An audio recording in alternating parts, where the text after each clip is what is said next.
Masechet Psachim Daf Tet Zayin, nous commençons la page précédente, Tetvav Amud Bet. 10 lignes avant la fin, le dernier mot, Yachi Mai Modé.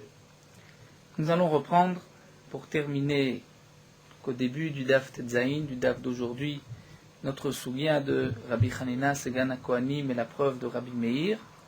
Et ensuite la Gemara continuera dans les dynimes de Touma et Tahara. C'est vrai que nous aurons aujourd'hui beaucoup de nouvelles données, de nouvelles notions, beaucoup de halachot. Donc tout d'abord, nous allons reprendre notre soubien pour pouvoir terminer la réponse de Rabbi Yossé à la preuve de Rabbi Meir. Nous avons vu dans la Mishnah Rabbi Hanina Segan HaKohanim qui nous rapporte que les Kohanim ne se sont pas abstenus de brûler de la viande Kodesh qui était impure, donc la viande d'un korban qui était impure et qui était au niveau troisième degré, troisième niveau d'impureté, avec de la viande qui elle-même était impure par un avatouma. Donc le deuxième morceau de viande était rishon. Au contact, ce deuxième morceau avec le premier, donc le morceau de viande qui était shlishi va devenir sheni. Et Rabbi Meir a déduit son enseignement, puisque Rabbi Meir a dit on pourra brûler de la trouma théora avec de la trouma tmea.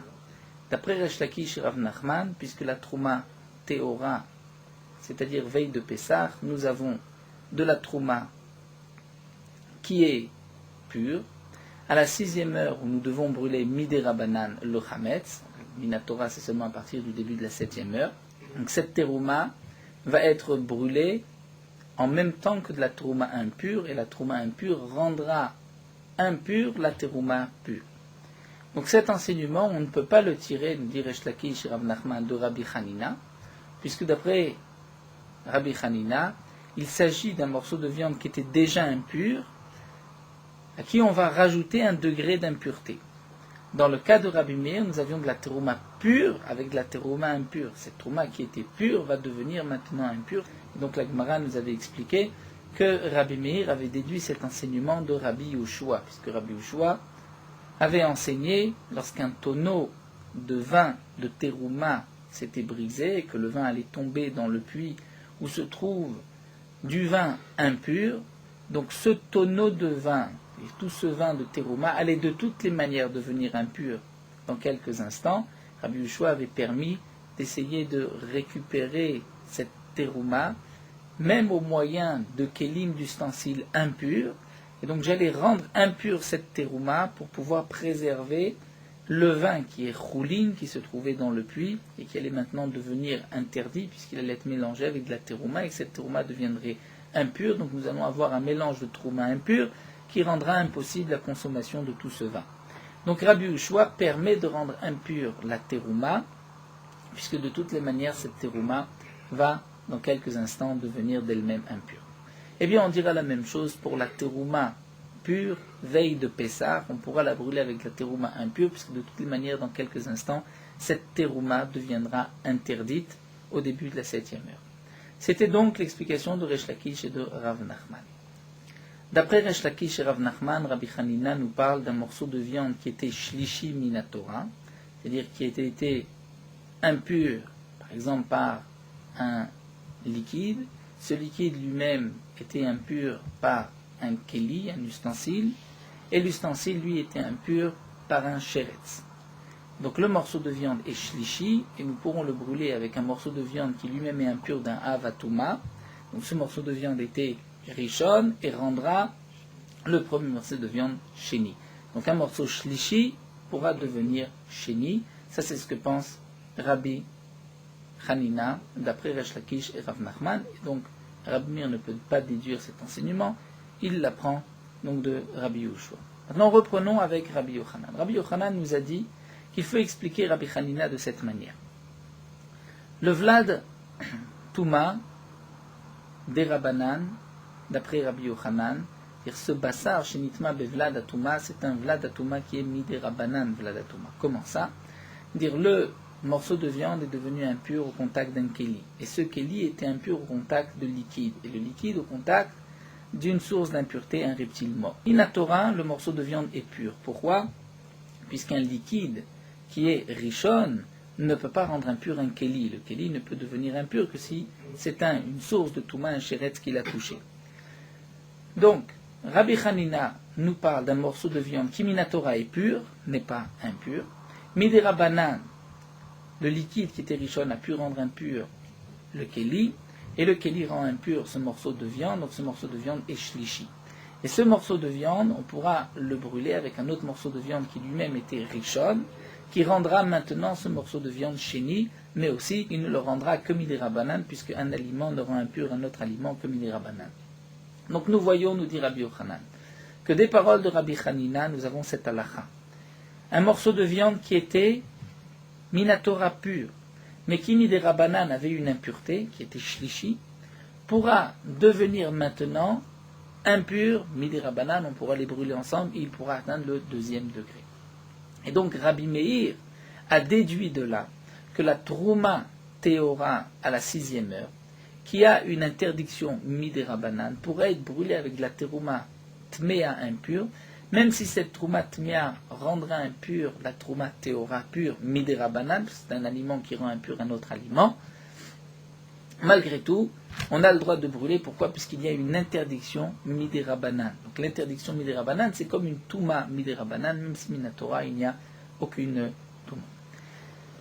D'après Rabbi Yochanan, Rabbi Meir a déduit de là, donc la terouma veille de Pessah pourra être brûlée avec de la terouma impure, et c'est seulement, comme nous l'avons vu, à la 6e heure où il y a une interdiction midera banan. Donc Rabbi Meir, d'après Rabbi Yochanan, n'a pas déduit son enseignement de Rabbi Yehoshua, mais de Rabbi Hanina. Et là nous continuons, la Gemara va poser 2 questions, et avec ces 2 questions nous avons fini la Sugya.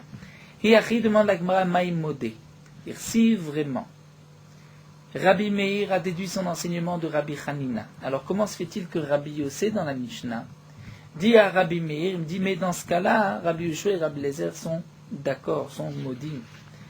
Hiyachi Maïmodé, que signifie modé? Pourquoi dans la Mishnah Rabbi Yossé dit mais dans ce cas-là, Rabbi Lezer et Rabbi Yehoshua sont d'accord. Rabbi Meir ne déduit pas son enseignement de Rabbi Yehoshua, donc pourquoi nous rapporter les enseignements de Rabbi Yehoshua?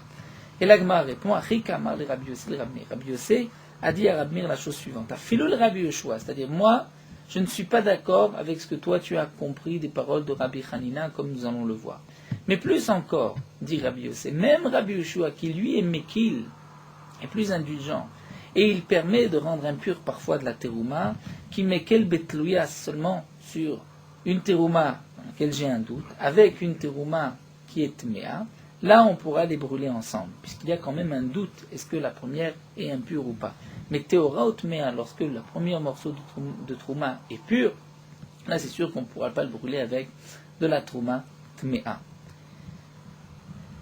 Alors la Gemara continue, Yahi, si c'est ainsi. Donc comme nous l'avons dit, Rabbi Meir déduit son enseignement de Rabbi Hanina d'après Rabbi Yochanan, et non pas de Rabbi Yehoshua. Donc Rabbi Yossé, comme nous venons de le voir, est tort car Rabbi Meir lui dit, mais même Rabbi Yehoshua dans ce cas-là, pensera qu'on n'a pas le droit de brûler de la terouma pure et de la terouma impure. Donc revenons, Yahi demande à Maïenayamida. Pourquoi Rabbi Yossé dit à Rabbi Meir qu'on ne peut pas déduire l'enseignement de la terouma veille de Pessah de l'enseignement de Rabbi Hanina. Pourtant, Mida ou Midaï, c'est exactement le même dîme, puisque nous avons expliqué d'après Rabbi Yochanan que Rabbi Hanina nous parle d'un morceau de viande qui minatora est pur, qui est midera banan shlishi, et que maintenant nous allons lui donner un autre statut, il deviendra sheni. Donc comme la terouma pure à veille de Pessah, il n'y a qu'une interdiction midera banan, et nous allons lui rajouter une impureté midera banan. Alors la Gemara répond à Rabbi Yirmiyah. Et là nous avons un chidouche de Rabbi Yirmiyah. Rabbi Yirmiyah explique Acha Bebasar shenitma bemashgim shenitmu machmat sheretz. Rabbi Yirmiyah va expliquer maintenant la marloquette de Rabbi Meir et de Rabbi Yossé. Il s'agit ici d'un morceau de viande qui était impur au contact d'un liquide, et ce liquide est devenu impur à cause d'un sheretz, d'un reptile. Donc, si on fait le calcul, le morceau de viande qui était impur bemashkin et le mashkin besheret, donc le sheret c'est avatuma, le liquide devient rishon et le morceau de viande devient sheni. Donc ce morceau de viande a le droit d'être brûlé, nous dit Rabbi Hanina, avec un morceau de viande qui était lui-même impur par avatuma qui est rishon et qui rendra le premier sheni, de toutes les manières il est sheni.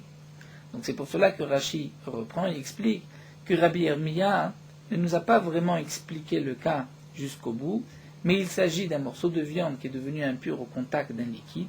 Ce liquide est devenu impur parce qu'il était au contact d'un keli, c'est-à-dire d'un ustensile impur, et cet ustensile est devenu impur à cause d'un reptile. Donc le reptile était Av, le keli rishon, le liquide sheni, et ce liquide qui est sheni a rendu impur de la viande shlishi. Donc nous avons un morceau de viande qui va devenir impur au contact d'un autre morceau de viande. Donc le premier était shlishi, il deviendra sheni. Comment ça? Rabbi Meir suit son enseignement et Rabbi Yossé suit sa chita.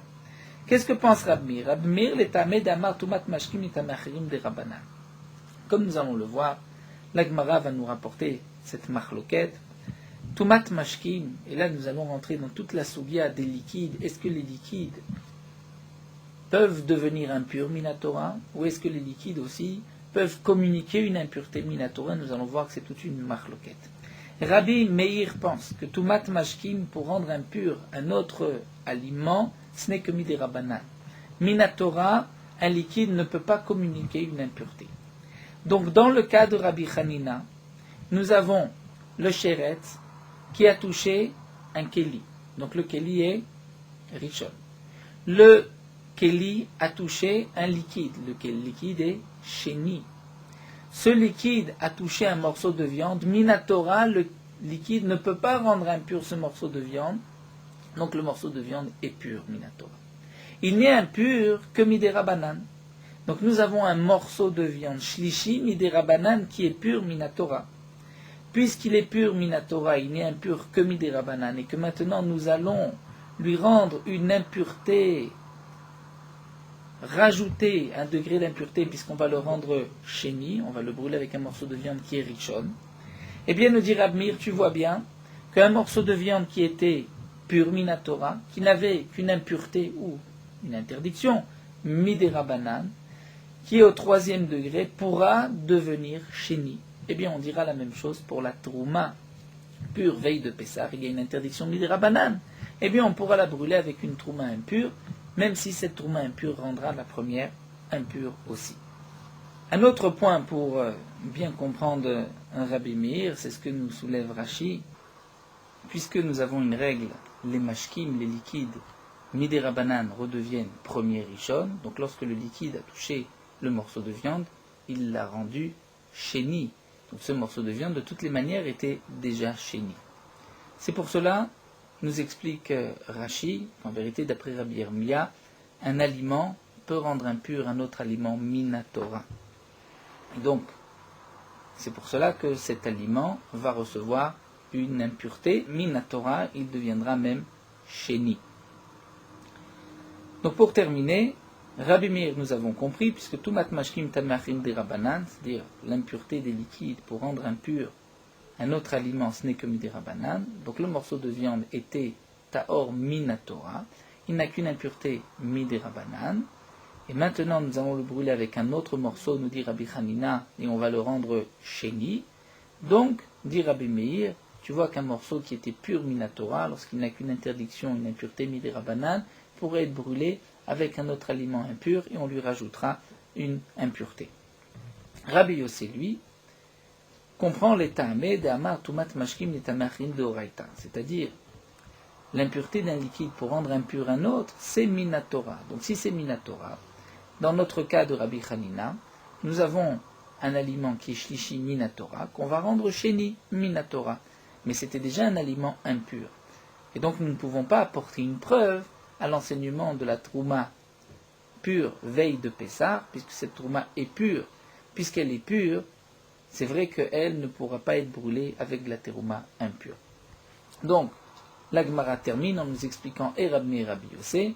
Donc Rabbi Meir qui lui considère dans les paroles de Rab Hanina que ce morceau de viande était minatora pur que midera banane impur, on va lui rajouter une impureté, donc on pourra déduire aussi pour de la terouma qui était pure veille de Pessah, qui n'a qu'une interdiction midera banane. D'après Rabbi Yossé, le morceau de viande était déjà impur minatora, c'est pour cela qu'on pourra le brûler avec un autre morceau de viande, mais sinon, lorsqu'on a de la terouma pure, on ne pourra pas la brûler avec de la terouma impure.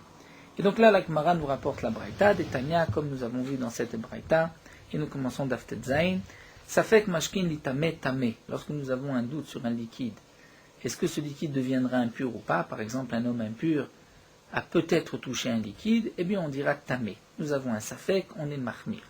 Les tamé acherim, si c'est pour rendre impur un autre aliment, on ne sait pas si le liquide a touché un autre aliment ou pas, la taor, dans le doute, c'est taor, c'est pur. Pourquoi? Divrei Rabbi Meir sont les paroles de Rabbi Meir, comme nous l'avons vu d'après Rabbi Meir, que le liquide devienne impur, ça c'est minatora. Lorsque j'ai un doute, je suis marmir, il est impur, mais pour rendre impur un autre, ce n'est que midera banane, j'ai un doute, eh bien je suis indulgent, je dis que c'est taor, c'est pur. Ainsi Rabbi Lezer disait aussi comme ces paroles. Rabbi Yehuda Omer la kol tamé. Rabbi Yehuda dit dans tous les cas il est impur, puisque dans tous les cas il y a un safek minatora. Rabbi Yosef et Rabbi Shimon omrim, Rabbi Yosef et Rabbi Shimon disent tout dépend. Leochlim tmeim, lekelim teorim. Si c'est leochlim pour des aliments, eh bien, dans le doute c'est tamé, puisque le liquide peut rendre impur minatora les aliments. Aval lekelim teorim. Et si c'est pour des kelim, des ustensiles, c'est le liquide à toucher ou pas, là on dira que c'est taor, c'est pur. Pourquoi on dira que c'est pur? Puisque que le liquide rende impur un keli, ça ce n'est que midera banane. Et puisque ce n'est midera banane, lorsque j'ai un doute, je dis c'est pur, c'est taor. Donc nous avons vu la marloquette. Ici, Rabbi Meir pense qu'un liquide rendra impur un autre aliment que midera banane, et Rabbi Yossé nous dira que c'est minatora. Donc là, nous avons terminé avec Rabbi Meir, Rabbi Yossé, Rabbi Hanina, et nous continuons avec le dinim, les dinim, les halachot des liquides. Alors la Gemara reprend. Nous venons de voir au nom de Rabbi Lezer que des liquides peuvent devenir impurs, puisque Rabbi Lazar pense comme Rabbi Meir. Vatania, pourtant demande l'Agma, nous avons une braïta qui dit Rabbi Lezer Omer entuma le mashkim kolika. Rabbi Lezer dit que les liquides n'ont pas d'impureté, ne peuvent pas devenir impurs et ne peuvent pas communiquer cette impureté. T'es à la preuve. Shaharid et Shaharid Yosef ben Yoezer. Yosef ben Yoezer a fait un témoignage.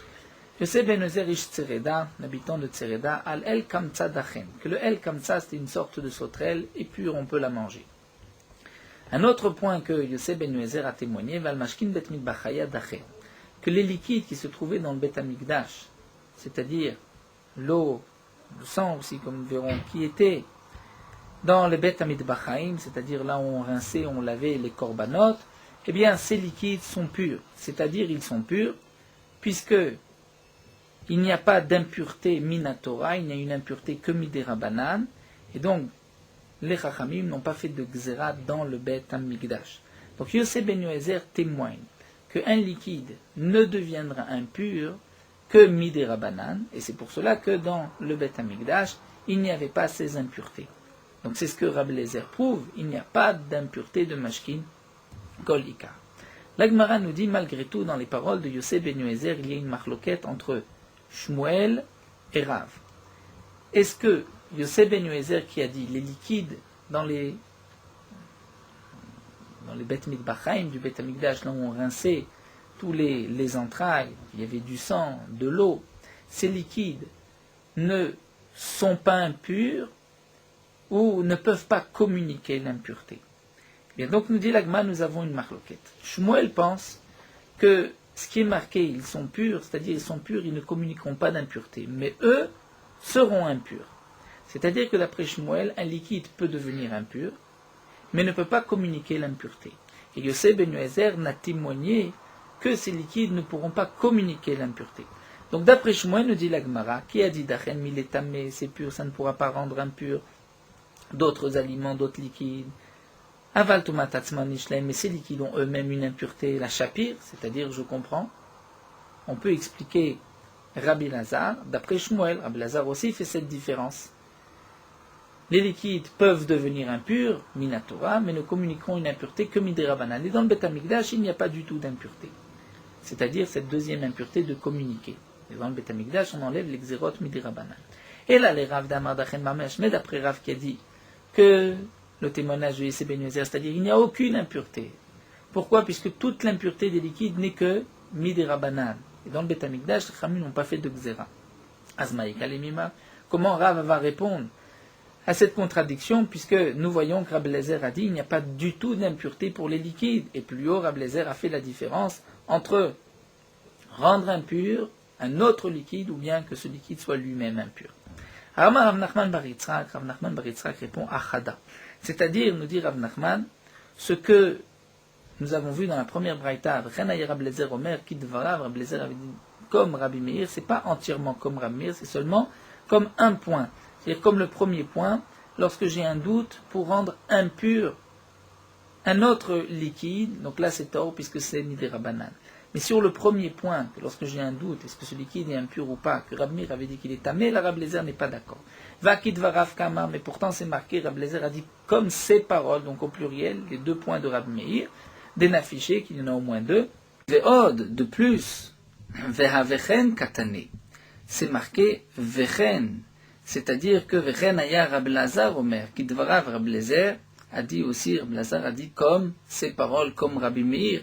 Donc, ce qui voudrait dire que Rabbi Lazar est d'accord avec Rabbi Meir sur les deux points et pas seulement sur un seul point, puisque c'est vechen, donc Rabbi Lazar comme Rabbi Meir. Kashia, la Gemara dit effectivement, c'est une question sur cette manière d'expliquer Rabbi Lazar. La Gemara dit, Goufa, on reprend cette marloquette entre Rav ou Shmuel. Donc nous avons le témoignage de Yosef Ben Yozer qui nous dit que dans le Beth Amikdash, les Beth Mitbachaim, toutes les eaux, les liquides, l'eau et le sang, ne sont pas impurs. Rav a dit, Dachen Mamash, c'est-à-dire il n'y a aucune impureté. Ni eux ne peuvent devenir impurs, ni ils pourront communiquer l'impureté. Et Shmuel Amar, Dachen Miletame Tumat Acherim. Shmuel dit, ils sont purs, Dachen c'est pur, de communiquer l'impureté à d'autres, Aval Tumat Atzman Yeshlaim, mais eux ont une impureté. Donc Rav Amar, Dachen Mamash, Rav qui dit, ils sont vraiment purs, puisque ça va Tumat Mashkim de Rabanan, l'impureté des liquides, c'est mis des Rabanan. Quand est-ce que les Khamim ont fait ces xérotes, que le liquide peut devenir impur et peut communiquer l'impureté? C'est seulement pour les eaux ailleurs que dans le Beth Amikdash. Mais dans le Beth Amikdash, les Khamim n'ont pas fait de xéra. Shmuel dit, ils sont purs. Ils ne rendront pas impurs d'autres aliments ou liquides. Ils ont malgré tout leur propre impureté s'ils sont en contact d'une source de Touma. Qu'à savoir, puisque lui pense, Tumat Mashkim Atzman Doraita, que ce liquide devienne impur, c'est Minatora, donc dans le Beth Amikdash aussi, les Khamim ne peuvent pas enlever cette impureté, dans les Tamé Achirim des Rabanan, pour rendre, communiquer cette impureté à d'autres aliments ou liquides, ce n'est que Midé Rabanan, Rabanan de Mashkim de Almaï, donc cette Zera de Khamim, c'est seulement en dehors du Beth Amikdash, Mashkim Bachayal Ogazo, un Khamim n'ont pas fait de Xera. Alors, la Gemara donc nous reprend cette marloquette entre Rav ou Shmuel. Rav pense qu'il n'y a pas du tout minatora d'impureté sur des liquides, ni que le liquide devienne impur, ni qu'il communique l'impureté. Shmuel fait la différence. Minatora, le liquide, peut devenir impur, mais ne peut pas communiquer cette impureté. Midé Rabanan, bien sûr, il y a dans tous les cas une impureté, mais dans le Beth Amikdash, Khamim n'ont pas fait de Xera. Alors la Gemara continue et nous dit Amarle Ravuna Bachanna le Baré. Ravuna Bachanna dit à son fils, Kael tel kamed Rav Papa. Lorsque tu vas voir Rav Papa, ramele, pose-lui la question suivante. Est-ce que vraiment Shmuel a pu dire une telle chose? Que dans le Beth Amikdash, ces liquides sont purs, ne communiqueront pas l'impureté, mais eux-mêmes sont impurs. Ça voudrait dire que le liquide peut devenir impur Minatora, mais ne peut pas communiquer cette impureté Minatora. Kerikan, pourtant, nous avons un passou qui dit Vabassar asher yiga bechol tameh lo yochal. Un morceau de viande qui a touché toute chose impure, lo yochal, on ne pourra pas le manger. Donc si ce liquide est appelé impur, et qu'un morceau de viande, de Kodesh, touche ce liquide, alors le morceau de viande devrait être impur, d'après le passou. Comment Shmuel peut faire cette différence et nous dire le liquide est impur, mais il ne communique pas l'impureté. Amar Rav Sheb de Ravidi, Midé d'Ave Revi Bakodesh, dit Rav Sheb de Ravidi, tu vois bien que le Revi Bakodesh, comme nous l'avons vu dans les Korbanot, il y a même jusqu'au 4e degré d'impureté, mais il n'y a pas de 5e. Donc le révi, lui, est impur et ne communique pas l'impureté. Donc tu vois qu'il y a des exceptions. Matkifle Ravashi, mais Ravashi dit c'est différent. Révi Bakodesh n'est pas appelé Tamé, lo écrit Tamé. Ah, il écrit Tamé, mais celui-ci tu l'appelles Tamé. Donc Révi Bakodesh est appelé Pasoul, comme nous l'avons vu pour la Trouma. Le Shlishi est Pasoul, pour le Kodesh et le Révi, mais il n'est pas appelé Tamé. Donc s'il n'est pas appelé Tamé, c'est vrai qu'il ne communique pas. Mais ce qui est appelé Tamé devrait communiquer l'impureté. Donc si ce liquide est Tamé, il devrait communiquer l'impureté. L'Agma reste sur une question contre Shmuel. Tashma, l'Agma rapporte un autre pasouk. C'est marqué Bechol mashke asher yishate bechol keli yitma. Dans le pasouk, concernant les reptiles morts, le pasouk dit qu'un reptile est au contact d'un aliment qui lui-même a été au contact de l'eau, c'est-à-dire qu'il a déjà reçu un hercher, comme nous l'avons vu déjà, une pomme. Avant de pouvoir devenir impure, il faut qu'elle ait été en contact des liquides. Lorsqu'elle a été au contact d'un de ces liquides, ensuite elle peut recevoir l'impureté. Donc la Torah nous dit, un aliment qui est au contact d'un liquide devient impur, et la suite, et tout liquide, chaté qui se boit bechol keli dans tout keli, yitma sera impur. Donc que signifie yitma a priori? On comprend que tout liquide qui a été touché par un chéretz deviendra impur. Donc là nous avons une question contre Rav, puisque Rav dit que le liquide ne deviendra pas impur. Ma yitma, nous dit la Gemara, que signifie yitma? C'est irshir. Et ici, la Torah nous dit le liquide pourra rendre apte un aliment, si cet aliment est au contact de cette eau, pourra rendre l'aliment impur, apte à devenir impur. C'est-à-dire, le liquide rendra apte l'aliment à devenir impur. Mais le liquide lui-même ne devient pas impur. Dans le pasouk, on ne parle pas que le liquide deviendra impur. Mais ça nous dit l'agma irshir, mais recha dekrash, ça tu l'as déjà appris du début, puisque la Torah nous avait dit mikol ochel asher yochal, tout aliment qui se mange, asher yavo alav maim, lorsqu'il était au contact de l'eau. Donc ce digne de contact de l'eau a déjà été marqué. L'agmara nous dit, malgré tout, la Torah a besoin de le répéter. Chad betlushim, chad ben chubarim, pour nous dire un cas où l'eau est détachée et un cas où l'eau est rattachée, c'est-à-dire dans la mer, dans la source. Vetzricha, j'ai besoin des deux cas. Pourquoi? Si la Torah m'avait dit quel est le liquide qui peut rendre apte un aliment à devenir impur, c'est seulement un liquide qui a déjà été détaché de sa source. Pourquoi? Mishum d'archivinu, parce que je lui ai donné une importance. J'ai pris un liquide et je l'ai mis dans un keli. Aval mechubarim, mais lorsqu'il est encore à l'endroit de sa source, imalo, peut-être que dans ce cas-là, le liquide ne peut pas rendre apte l'aliment à devenir impur, même si l'aliment a touché un de ces liquides. Veitana mechubarim, si la Torah avait enseigné un seul cas, c'est-à-dire le cas de mechubarim, lorsque l'eau se trouve encore dans la mer, dans sa source, j'aurais pu dire, mishum de kaime bedurta yochashive, puisque cette eau se trouve à son endroit, elle a une certaine importance. Ça va tlushim, mais lorsque l'eau est détachée, je l'ai mise dans un keli, imalo, peut-être que cette eau-là ne pourra pas rendre impur, ne pourra pas rendre apte l'aliment à devenir impur, donc j'ai besoin des deux cas. Donc là, la Gemara cherche une preuve à Shmuel, contre Rav. La Gemara a répondu, ce pasouk ne dit pas que le liquide peut devenir impur, mais ce pasouk nous parle d'un liquide qui peut rendre apte un aliment à devenir impur. La Gemara continue avec un autre pasouk, c'est marqué Tashma, Achmaya, Nubor, Mikve, Maim, Yetaor. Une source d'eau, un puits où est rassemblée de l'eau, cette eau restera pure. Pourquoi? Puisqu'elle est rattachée à sa source. Mais ça voudrait dire que si l'eau est détachée de la source, j'ai pris cette eau dans un keli, eh bien, elle deviendra impure. Donc là, nous avons une question contre Rav, qui a dit qu'il n'y a pas d'impureté minatora sur les eaux. L'Agma répond non. Ma yetaor mitumato. C'est-à-dire, que signifie yetaor? C'est que si quelqu'un impur va se tremper dans une source ou dans un mikvé, il deviendra pur. On ne parle pas de l'eau qui restera pure. Et donc, on aurait peut-être pu déduire que de l'eau qui est sortie, qui est dans un keli, elle sera impure, mais on parle de quelqu'un qui va se tremper dans un mikvé. Alors, l'Agma continue, nous dit, Tlushim et Marchirim. Nous venons de dire auparavant que de l'eau qui est détachée, c'est-à-dire qui a été puisée, qui se trouve dans un seau, peut rendre apte un aliment à devenir impur. Et pourtant, demande l'Agma, Amar Rabbi Yosef bar Chanina mashkin bet mitbachaya lo dayan shen dachan. Rabbi Yosef bar Chanina nous a dit que des liquides qui se trouvaient au Beth Amikdash, dont on rinçait les corbanotes, non seulement ces liquides sont purs, et la chaîne marchirim, même si ce liquide est au contact d'un aliment, cet aliment ne deviendra pas apte à recevoir l'impureté. Pourquoi? Puisque, a priori, cette eau a été sortie de son contexte, de son endroit naturel, et donc là, l'eau n'a plus la force de rendre apte un aliment à devenir impur. L'Agma répond, Tirgema al-Dam. Ce que Rabbi Yosef Rab Chanina a dit, il s'agit du sang.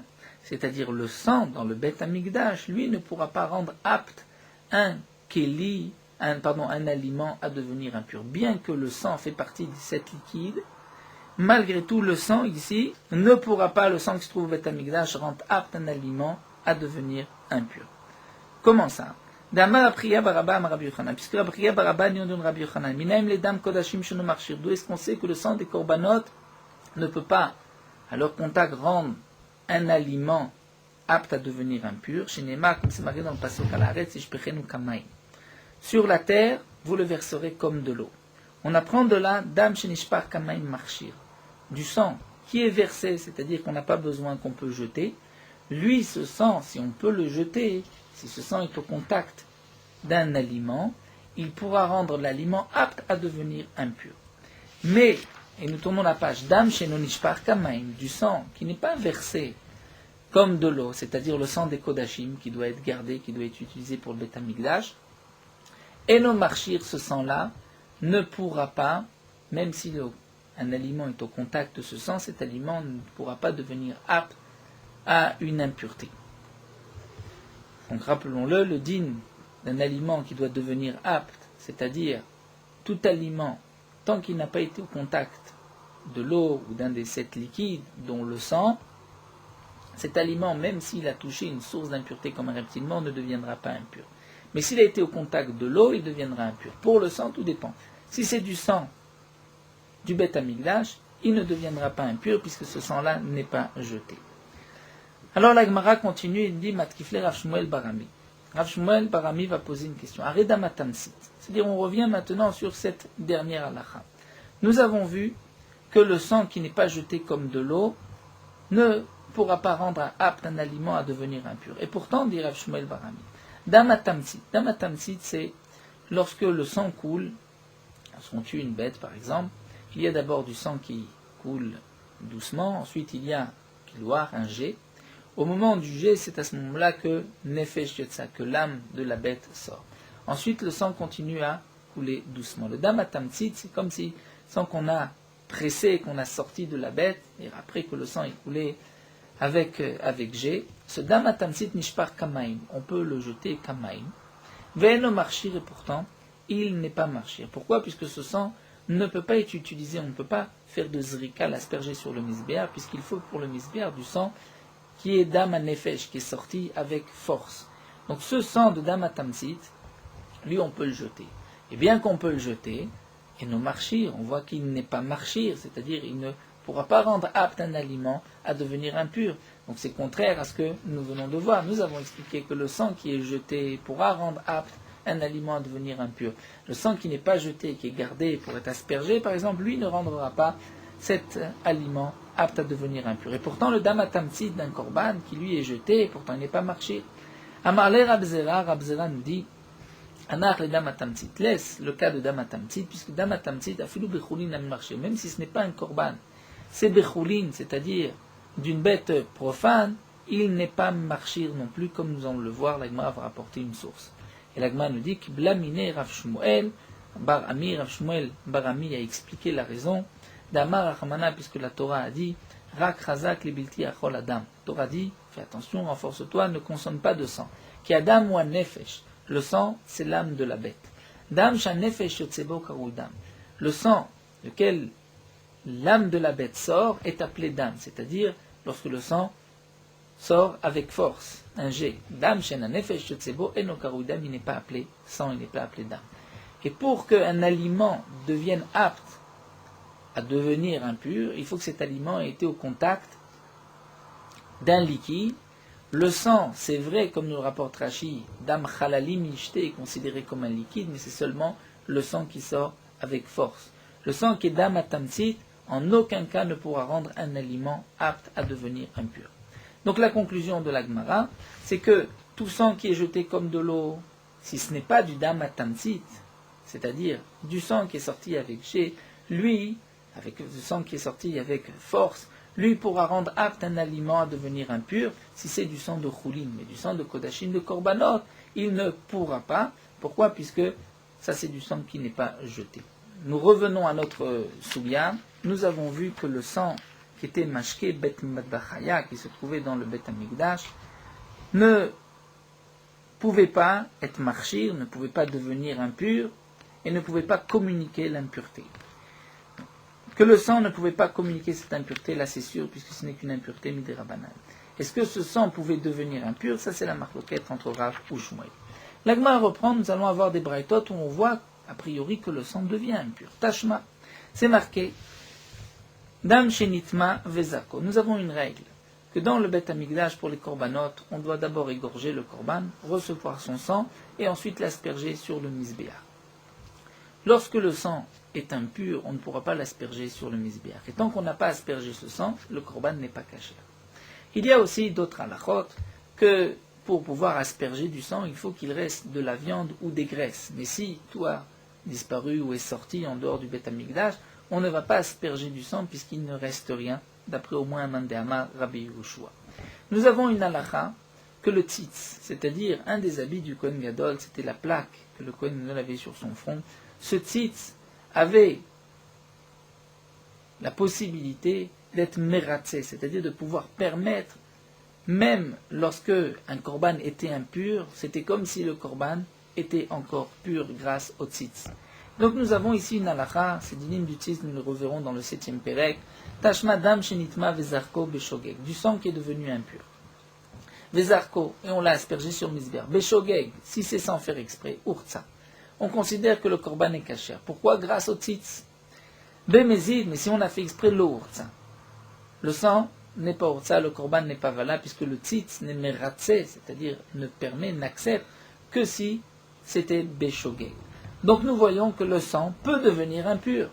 Et donc lorsque Yosef ben Yoézer nous a dit que dans le Bet Amigdash, Bet Midbachaya était pur et n'était pas impur, c'est seulement pour communiquer l'impureté. Mais bien sûr que le sang au Bet Amigdash pouvait devenir impur. Et donc là nous avons une question contre Rav. L'Agma répond, Midérabanan. Ce n'est que Midérabanan. Ou de l'autre Rabbi Yosef ben Yoézer Ishtzereda. Et Rav a expliqué que cette braïta, c'est que dans le Bet Amigdash, il y avait malgré tout une impureté midérabanan pour le sang, non pas comme Yosef ben Yoézer l'avait témoigné. C'est-à-dire que sur ce point-là, on dira que cette braïta n'est pas d'accord avec Yosef ben Yoézer. Yosef ben Yoézer pense que dans le Bet Amigdash, il n'y a pas d'impureté pour le sang, puisque ce n'est que midérabanan, tel que Rav l'a expliqué, donc aucune impureté de sang. Mais là, la braïta nous dit que dans le Bet Amigdash, il peut y avoir une impureté, puisque le Tana, l'auteur de cette braïta, n'est pas d'accord avec Yosef ben Yoézer. La Gemara continue et nous rapporte une autre braïta. Tashma, Alma tzitz meratze. Toujours le tzitz, donc cet habit du Kohen Gadol. Sur quoi le tzitz fait comme si il n'y avait pas de psoul. C'est al adam ve'al abasa ve'al achelev, sur le sang, sur de la viande ou sur des graisses, shenitma, qui sont devenues impures. Ben beshogeg, ben bemezid, beshogeg, c'est-à-dire que l'impureté était faite beshogeg, sans faire exprès, ou bemezid, volontairement, beones ou beratson, cas de force majeure, bien ben beratson, même ça a été fait avec volonté, ben beyachid, ben betzibour, que ce soit un korban particulier ou korban d'un tzibour. Donc on voit que le tzitz est meratzé sur le sang, si le sang est devenu impur. Donc on voit qu'il peut y avoir une impureté de sang dans le Bet Amigdash. Donc ce que Yosef ben Yoézer a témoigné que dans le Bet Amigdash il n'y a pas d'impureté de sang, c'est obligatoirement l'impureté de communiquer une impureté, mais que le sang devienne lui-même impur, ça existe même dans le Bet Amigdash, et donc nous avons une question contre Rav. L'Agma répond, la même réponse, Midérabanan, c'est toujours Midérabanan, ou de l'eau qui Yosef ben Yoézer Seredassir. Ce Tana pense que le sang peut devenir impur Midérabanan, mais malgré tout, dans le Bet Amigdash, les Khamim ont maintenu cette interdiction, cette Toum'a, et non pas comme l'a témoigné Yosef ben Yoézer. Tashma l'Agma termine avec, nous terminons avec une dernière preuve. Venasa Aaron et Avon HaKodashim. C'est marqué que Aaron portera la faute des korbanot c'est-à-dire grâce au tzitz, il pardonnera tous ces psoulim. De quel psoul v'chieze avon ou nosé, quel péché, quel avon Aaron va porter, c'est-à-dire grâce à son tzitz, qu'est-ce que on pourra gagner? Im avon pigoul, il y a un din pigoul, c'est-à-dire lorsque quelqu'un, le Kohen, pense au moment de la shrita, je vais égorger ce korban, avec l'intention de le consommer en dehors de l'enceinte du Beth Amikdash. Donc ce korban est appelé pigoul. Ce korban n'est pas soul par cette pensée, cette marshava. Ou bien encore, si quelqu'un, au moment de la shrita, le Kohen pense, je vais asperger le sang après le temps limite, ou bien je vais consommer la viande après le temps limite, c'est aussi une sorte de pigoul que la Gemara va appeler ici notar. Donc le korban n'est pas soul. Et nous dit la Gemara, ce n'est pas de cette avéra, de ce psoul, que le tzitz va pardonner, va nous permettre de continuer le korban comme si de rien n'était. Imavon pigoul, la Torah dit sur cette marshava, lo yiratse. Dire le korban n'est pas caché. Imavon notar, si c'est notar, c'est-à-dire après son temps, j'ai pensé après son temps, c'est-à-dire la Torah ne me donne pas la possibilité de continuer, même si j'ai le tzitz. Donc le tzitz nous permet de continuer le service au Beth Amikdash que sur l'impureté. Pourquoi l'impureté? Puisqu'on voit que parfois on fait des corbanotes même en état d'impureté lorsque c'est un korban de la communauté, comme nous verrons aussi le korban Pessah, le korban Tamid. Donc puisqu'il y a une exception dans la Toum'a, eh bien là aussi on dira que le tzitz est meratzé. Et donc, dit l'agma, maïlaf tumadam, n'est-ce pas que c'est la touma du sang? Donc nous avons du sang qui est devenu impur. Normalement, je ne peux pas continuer la voda au Beth Amikdash grâce au tzitz. Je continue. Donc voici un cas où il peut y avoir une impureté de sang dans le Beth Amikdash. Amar Rav Papa dit, tu n'as pas de preuve de cette braïta puisqu'on peut expliquer tumat kmatzin. C'est-à-dire, dans les offrandes, il y avait à la place du sang, puisque dans les offrandes il n'y a pas de sang, on prenait une kmitza, une poignée, et on allait brûler cette poignée de mincha d'offrande sur le misbéach. Et donc là, effectivement, le Kohen, lorsqu'il prenait cette kmitza, même si la kmitza était impure, il pouvait malgré tout la brûler sur le misbéach grâce au tzitz. Donc le tzitz aidait la kmitza, au point que cette kmitza était considérée comme pure malgré son impureté, on pouvait continuer et offrir cette offrande au Beth Amikdash. Donc la Gemara maintient, nous n'avons pas de preuve. Est-ce que la Toum'a du sang est Minat Torah ou Midei Rabbanan, est-ce qu'elle existe dans le Beth Amikdash?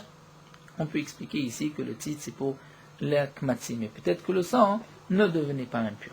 Nous allons nous arrêter ici, on prendra